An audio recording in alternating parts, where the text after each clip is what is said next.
Hello guys সকলোৱে নিশ্চয় ভাল আৰু আপোনালোকৰ কিবা মোৰো বহুত ভাল এয়া হৈছে মাহৰ দালি ভাবিলো বহুত দিন মাহৰ দালি খোৱা নাই তো আজি মাহৰ দালিকে খোৱা যাওক সেই বুলি ভাবিয়ে ৰাতিয়ে মই মাহৰ দালিকণ ভিজাই থৈছিলোঁ ৰাতি তিয়াই থোৱাৰ পাছত এতিয়া মই হাতেৰে মোহাৰি বাকলিখিনি পেলাই দিছোঁ চাওকচোন কি ধুনীয়াকৈ বাকলিখিনি গুচাই গৈছে আপোনালোকে যিমানে পানী দি কিনে ভালদৰে ধুই থাকিব সিমানে বাকলিবোৰ লাহে লাহে ওলাই গৈ থাকিব এয়া চাওকচোন কি ধুনীয়া বগা ফুলফুলা হৈ পৰিছে দালিবিধ খাবলৈ কিমান যে সোৱাদ ইয়াক আপোনালোকে বহুত ধৰণে বনাব পাৰে তাৰে 5 বিধ খাদ্য মই আজি আপোনালোকক বনাই দেখুৱাম মই খাৰটো বনাবলৈ ওলাইছোঁ তাৰে বাবে মই ডাঙৰ বাটিৰে এবাটি দালি কুকাৰত দিছোঁ তাৰপিছত এয়া খাৰ দিছোঁ তাৰ আগতে মই অকণমান নিমখ দি দিছিলোঁ আৰু কলা খাৰ আপোনালোকে ঘৰতে প্ৰস্তুত কৰিলে বেছি ভাল হয় তাৰ পাছত মই চাহ খোৱা কাপেৰে 3 কাপ পানী দি দিছিলোঁ তাৰপিছত কুকাৰটো ধুনীয়াকৈ গেছত বহাই দিছিলোঁ খাৰকণ প্ৰস্তুত কৰিবলৈ খাৰ লাগিব নিমখ লাগিব আৰু এয়া হৈছে হিদল মাছটো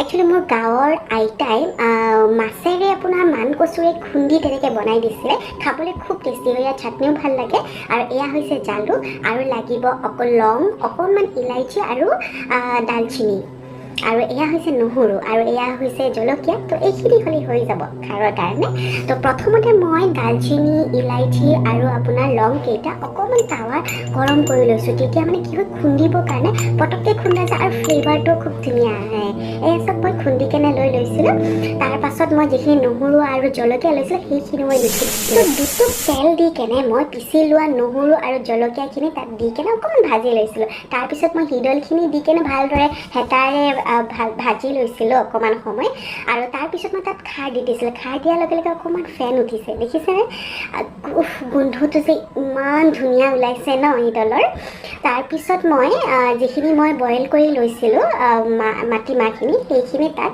ঢালি দিছিলোঁ বৰ ধুনীয়াকৈ সিজি গৈছে এয়া চব প্ৰায় আমাৰ খাৰ ৰেডিয়ে হৈ গৈছে এইটো একদম চিম্পল ৰেচিপি হয় কিন্তু খাবলৈ খুব টেষ্টি হয় আৰু শেষতহে মই যিখিনি গুড়া কৰি লৈছিলোঁ এই মছলাখিনি লং অকণমান দালচিনি আৰু ইলাইচি সেইখিনি দি ভালদৰে লৰাই উতল আহিবলৈ দিছিলোঁ উতল অহাৰ পিছত মই ভালদৰে নমাই আপোনালোকে গৰমে গৰমে পৰিৱেশন কৰিব পাৰে মই কিন্তু খাৰৰ চব্জিখিনি বেছি গোটা কৰা নাই দেই অকণমান জুলীয়া কৰিছোঁ কাৰণ জোলৰ খাৰ খাবলৈ খুবেই টেষ্টি এই চাওক মোৰ খাৰখিনি কি ধুনীয়া কালাৰ উঠিছে আৰু হিদল মাছটো এনেকুৱা এবিধ মাছ যি বনালে গোটেই ঘৰটো আমোলমোলাই উঠে একেবাৰে কিন্তু খাবলৈ বৰ টেষ্টি আপোনালোকেও খাব মই মাহৰ দাইল বনাম তাৰ বাবে মই ডাঙৰ বাটিৰে এবাটি মাহৰ দালি কুকাৰত লৈ তাত 3 কাপ পানী দি অকণমান নিমখ ছটিয়াই ভালদৰে বইল হ'বলৈ দিছিলোঁ আদা নহৰু বটা তেজপাত শুকান জলকীয়া পাঁচফোৰণ জিৰা গুড়ি আৰু অকণমান গৰম মছলা এটা তেল গৰম হ'বলৈ দি মই তাত পিঁয়াজখিনি দি দিছিলোঁ দি কেনে তাত পাঁচফোৰণখিনি দিছিলোঁ বটা আদাৰ পেষ্টখিনিও দিছিলোঁ নহৰু পেষ্টখিনিও দি দিছিলোঁ দি কেনে ভালদৰে ভাজি লৈছিলোঁ আৰু লগতে তেজপাতকেইটাও দি দিছিলোঁ আৰু শুকান জলকীয়াকেইটাও একেলগে দিছোঁ আপোনালোকে যদি বেছি জ্বলা খায় আপোনালোকে কেঁচা জলকীয়াও এড কৰিব পাৰে এইখিনিতে অকণমান কথা পাতোঁ আপোনালোকৰ লগত আপোনালোকৰ বাৰু মোৰ ভিডিঅ'বোৰ চাই কেনেকুৱা লাগে বহুতে ধৰক চাই কিন্তু কোনো ধৰণৰ ছাবস্ক্ৰাইব কৰা নাই বা লাইক নকৰে কমেণ্ট নকৰে তেতিয়া মই কেনেদৰে গম পাম কওক আপোনালোকৰ যদি ভাল লাগিছে লাইক এটা কৰি দিব আৰু ছাবস্ক্ৰাইব কৰি ৰাখিব মই আগলৈকে আপোনালোকৰ বহুত সুন্দৰ ৰেচিপি বা ব্লগৰ ভিডিঅ' আনিবলৈ ট্ৰাই কৰি আছোঁ তো সেইবোৰ আপোনালোকে বহুত ভাল পাব চাই কেনে তো সেইবোৰ আগন্তুক নটিফিকেশ্যন পাবলৈ আপোনালোকে ছাবস্ক্ৰাইবটো কৰিব লাগিব ন তো গতিকে তলত থকা ৰঙা বটনটো ছাবস্ক্ৰাইব কৰি লাইক আৰু কমেণ্টটো কৰি দিব তো বলক আমি এতিয়া পিছৰ ৰেচিপিখিনিলৈ আগবাঢ়োঁ তাৰপিছত মই জিৰা গুড়ি আৰু গৰম মছলাখিনি দি অকণমান হালধি দি ভালদৰে ৰঙচুৱাকৈ ভাজি লৈছিলোঁ তাৰপিছত আমি বইল কৰি লোৱা দালিখিনি মই তাত দি কেনে সম্ভাৰ মাৰিছিলোঁ কি ধুনীয়া যে গোন্ধ ওলাইছে পাঁচফোৰণৰ এইখিনি আপোনালোকে অকণমান গোটাকৈ ৰাখিব দালি অকণমান গোটা হ'লেই ভাল লাগে দিয়কচোন বহুতৰে চইচ বেলেগ কিন্তু মই গোটাকৈ ভাল পাওঁ মাহৰ দালি পকৰি তাৰ বাবে মই পিঁয়াজখিনি ধুনীয়াকৈ কাটি লৈছিলোঁ তাৰপিছত এয়া বেচন লৈছিলোঁ এয়া জলকীয়া অকণমান নিমখ আৰু পিঠাগুড়ি যিকোনো পকৰিত দিলে ন ধুনীয়া মানে এটা ক্ৰাঞ্চি হয় আৰু খুব মৰমৰীয়া হয় মানে ভাল লাগে খাবলৈ আৰু যিখিনি মই মাহৰ দালি লৈছিলোঁ সেইখিনি অকণমান বইল কৰি লৈছিলোঁ তেতিয়া মানে সিজি গৈছিলে আৰু তেনেকৈ আপোনালোকে মাহৰ দালি কিন্তু পিটিকাও খাব পাৰে দেই মই পিটিকাটো ভিডিঅ'টো বনোৱা নহ'ল বাৰু কিন্তু মই মাজে মাজে পিটিকাও খাওঁ তো তেনেদৰে আপোনালোকে পকৰিখিনি যিখিনি সামগ্ৰী আছিলে মই গোটেইখিনি একেলগে মিক্স কৰি ল'লোঁ এফালে মই কেৰাহীটোত ভালদৰে গৰম হ'বলৈ দি তাত তেল দি দিছিলোঁ মই মিঠাতেল নহয় মই ৰিফাইন তেল দিছিলোঁ তাৰ পাছত যিখিনি মিশ্ৰণ মই বনাই ল'লোঁ পকৰি সেইখিনি এটা এটাকৈ লাহে লাহে তেলত এৰি দিছিলোঁ। মই সাৱধানে এৰিব দেই, তেল চিকি উঠে।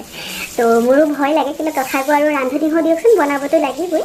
তো ধুনীয়াকৈ ভাজি লৈছিলোঁ আৰু লাহেকৈ ওলটাই দিছিলোঁ। আৰু এইটো কিন্তু অকণমান ঢিলা হয় পকৰীটো, তো অকণমান বেছি টাইম একদম ল' ফ্লেম দি কিনে ভাজিব লাগিব। আৰু হৈ উঠাৰ পিছত কিন্তু খুব টেষ্টি হয় দেই খাবলৈ। কেতিয়াবা খাই চাবচোন মাহৰ দালি পকৰী। প্ৰথম মই বনাওঁতে মোৰ মায়ে কৈছিলে কিনো বনাইছোঁ, মাহৰ দালিৰো পকৰী খাই জানো, কিন্তু যেতিয়া মুখত দিছে উফ, মানে এতিয়া প্ৰায়ে ডিমাণ্ড কৰে মাহৰ দালি পকৰী বনাচোন।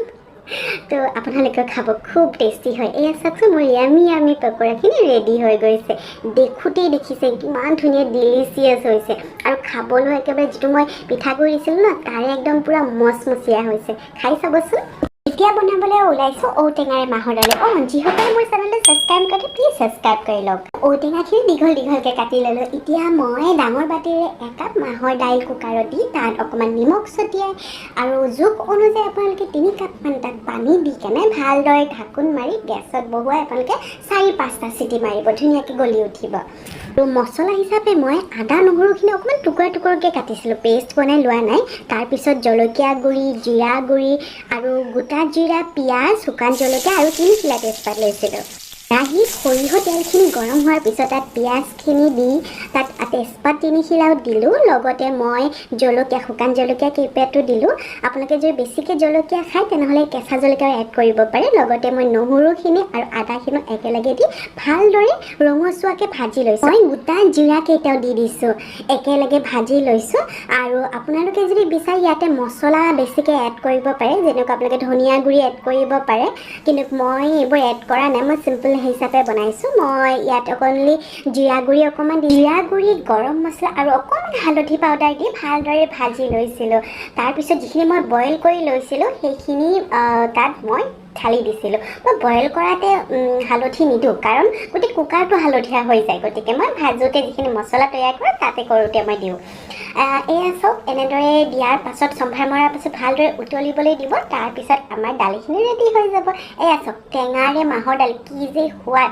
আপোনালোকেও খাবচোন, কালাৰটোকো চাওকচোন কি ধুনীয়া হৈছে। আৰু বহুতে ভাবিব পাৰে যে মই ঔটেঙাখিনি কিয় মানে গলি যোৱা নাই। একচুৱেলি আমাৰ ঘৰত ন বহুতে এনেকৈ ঔটেঙা দাঁতেৰে কামুৰি বা এনেকৈ চুবাই খায়ে ভাল পায়। ত' ময়ো তেনেকৈ ভাল পাওঁ, সেয়ে মই তেনেকৈ বনাইছোঁ। আপোনালোকে যদি বিচাৰে অকণমান গলাই দিব পাৰে। নেক্সট মই বনাবলৈ ওলাইছিলোঁ চিকেন, মানে মুৰ্গী মাংসৰে আপোনাৰ মাহৰ দালি। হাঁহে মাহেতো বহুতে খাইছোঁ, কিন্তু মুৰ্গী মাংসৰ চবটো বৰ টেষ্টি হয়। তো প্ৰচেছটো মানে মাংস যেনেকৈ বনাওঁ তেনেদৰে প্ৰথম মই পিঁয়াজখিনি অকণমান বেছিকৈ সৰহকৈ পিঁয়াজ ল'ব। পিঁয়াজখিনি ভালদৰে তেলত ভাজি ল'ম অকণমান ৰঙচুৱাকৈ। তাৰপিছত মই মিক্সিত আদা, নহৰু, জলকীয়া তেনেকৈ পেষ্ট বনাই লৈছোঁ। তাৰপিছত যিখিনি ভাজি আছিলোঁ পিঁয়াজ, তাতেই মই গোটেই পেষ্টখিনি দি ভালদৰে ভাজি ল'ম। আপোনালোকে যদি বিচাৰে ইয়াত অকণমান দৈ এড কৰিব পাৰে, কিন্তু মই দৈ এড কৰা নাই, অনলি চিম্পলকৈ বনাইছোঁ যিহেতু। তো গোটেইখিনি ভাজি হোৱাৰ পাছত ৰঙচুৱা হোৱাৰ পিছত মই চিকেনখিনি তাত ভালদৰে ধুই তাত ঢালি দিছিলোঁ। দি কেনে ভালদৰে এইখিনিও ভাজি ল'ম। ইয়াতে যদি বিচাৰে আপোনালোকে আলু এড কৰিব পাৰে, কিন্তু মই আলুটো দিয়া নাই, মই অনলি চিকেনে দিছোঁ। আৰু এতিয়া মই নিমখ দি দিছোঁ, লগতে অকণমান হালধিও দি দিছোঁ। দি কেনে ভালদৰে চিকেনখিনি ভাজি লৈছোঁ। তো ভাজি হোৱাৰ পাছত মই গৰম পানী অকণমান দি কেনে চিকেনখিনি অকল সিজিবলৈ দিম। তো তেনেকৈ প্ৰথম চিকেনখিনি সিজিবৰ কাৰণে অকণমান বেছি নহয়, থুপথুপীয়াকৈ অকণমান দিছোঁ। অকণমান জিৰা গুড়ি, অকণমান গৰম মছলা, অকণমান ধনিয়া পাউডাৰ আৰু অকণমান ৰেড চিলি পাউডাৰ দি ভালদৰে ভাজি তাত বইল কৰা দালিখিনি, একচুৱেলি দালিখিনি মই অকণমান আলু দি কেনে বইল কৰি লৈছিলোঁ দেই। তো সেইকাৰণে মই চিকেনৰ লগত আলু দিয়া নাছিলোঁ, কিন্তু মই দালিখিনি বইল কৰোঁতে তাত আলু দিছিলোঁ। তো সেইখিনি ভালদৰে অকণমান উতল আহিবলৈ দিছোঁ। এয়া চাওক, মোৰ চিকেনখিনিও সিজি গৈছে, বইল দালিখিনি দিয়াৰ পিছত এইখিনিও সিজি গৈছে। তো খুব টেষ্টি হৈছে, কালাৰটো ধুনীয়া হৈছে আৰু গোন্ধ যে কিমান ধুনীয়া ওলাইছে। মোৰ মাটিমাহেৰে চিকেনখিনি ৰেডি হৈ গ'ল। আশা কৰোঁ আজি ভিডিঅ'কেইটা ভাল লাগিছে, গতিকে মোৰ চেনেলটো ছাবস্ক্ৰাইব কৰি দিব, লাইক কৰিব আৰু কমেণ্টত জনাব। তো আজিলৈ আহোঁ।